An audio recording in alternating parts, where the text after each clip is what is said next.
కంసుడు బలి తీసుకున్న దేవకీ పుత్రులు ఎవరు? వారి వృత్తాంతం ఏంటంటే, ఒకసారి శ్రీకృష్ణ బలరాములు ద్వారావతిలో ఉన్న సమయంలో సంపూర్ణ సూర్యగ్రహణం వచ్చింది.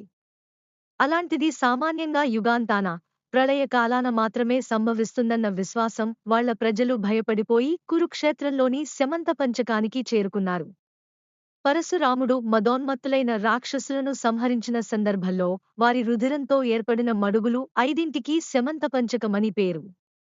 క్షత్రియులను సంహరించి నేలతల్లిని రుధిరప్లావితం చేసిన పాతకాన్ని తొలగించుకునేందుకు పరశురాముడు అక్కడే ఒక మహాయాగాన్ని కూడా చేశాడు.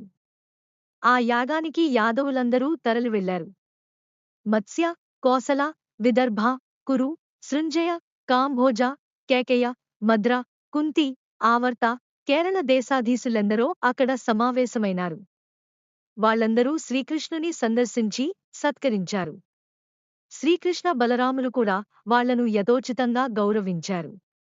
అప్పుడు వాళ్ళందరూ ఉగ్రసేనుడి దగ్గరకు వెళ్లి, మహారాజా!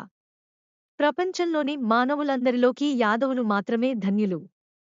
వారి జన్మలే పవిత్రమైనవి. శ్రీకృష్ణుడు అన్ని వేళలా వారి మధ్యే ఉంటాడు. వాళ్ళని కంటికి రెప్పలా కాపాడతాడు.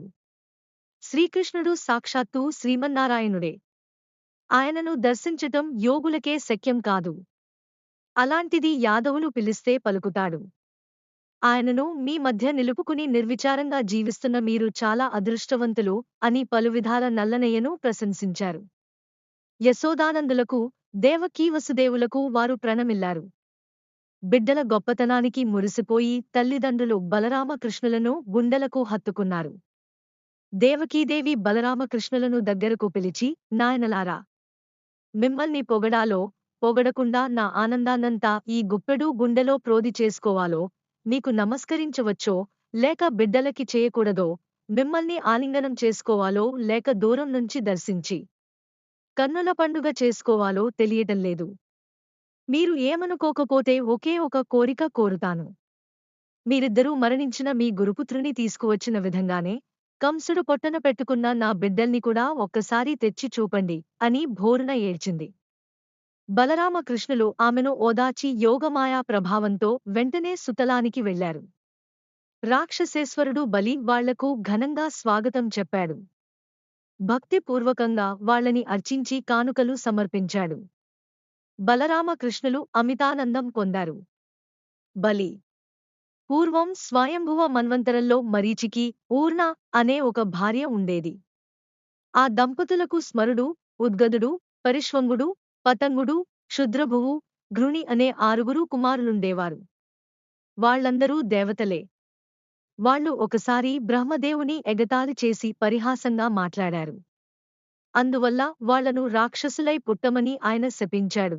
అలా శపించబడ్డ ఆ 6 హిరణ్యకశిపుడికి జన్మించాల్సింది. కాని యోగమాయా ప్రభావం వలన వాళ్ళు దేవకీదేవికి పుట్టారు. పుట్టిన వెంటనే వాళ్లను కంసుడు సంహరించాడు.